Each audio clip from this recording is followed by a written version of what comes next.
I went to my first Florida State game. My mom and dad drove me over to see my brother when he's in college. I fell in love with Florida State early. I mean, I memorized every player's name. Going into junior high, I was ready to press the button, let's go to FSU. I always liked the idea of business, and I like the idea of running something and how things work. And I joke all the time that I learned from two entrepreneurs. Mom and dad had to figure it out. You know, getting married at 18 and coming down to Florida, packing up, at 19 or 20, two kids and driving down south and creating a life, building it from nothing to how I was raised. They really taught me to lead from the front and then taught me how to do it the right way. I graduated Florida State, had degrees in accounting and finance, went to work for PwC. I was supposed to go be an auditor in their Jacksonville office. Best thing that ever happened to me at Seminole Futures.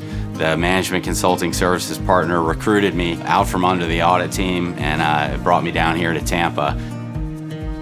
I gained a lot of appreciation at PwC for having a quality team around you, that if you get good people only working with the best and on the best, that can be pretty special, and we've done that here at ReliQuest over the years.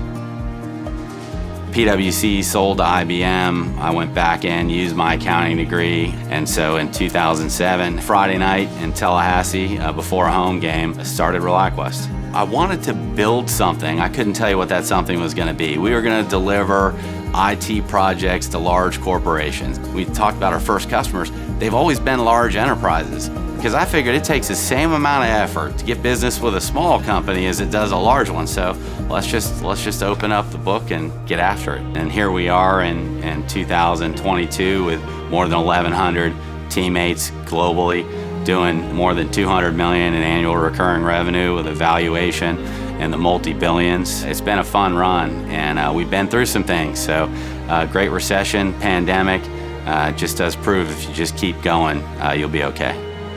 Luck is undefeated, and I'm lucky to have met Renee. She's had to sacrifice so much over the years, and she's always been the one to tell me the truth. If I need to know something, she's gonna tell me. She's always been supportive. I still am so humbled by her support in going to a grocery store with two kids and the debit card doesn't work, the credit card doesn't work, gotta leave the groceries there, and calmly calls me and says, hey, let me know when I can go back. And that character and that grit and that toughness, she's the toughest person I've ever met.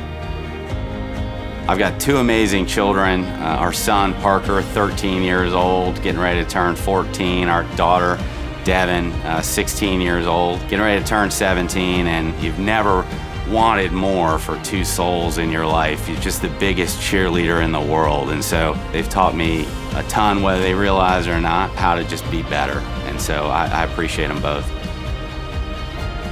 I do business with ReliQuest all over the world. I work in every state. I work in multiple countries.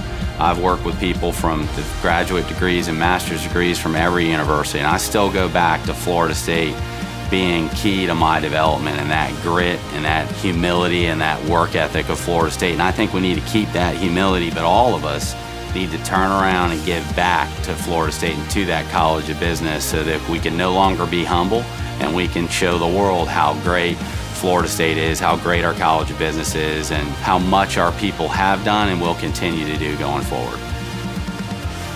I'm so thankful and so fortunate to be here and share this with my family, with my mom, my dad, my brothers, my wonderful wife Renee, Devin and Parker. It's not often you get to look back and experience this and experience it together. It's really a special night and really an important part, an important moment in my life.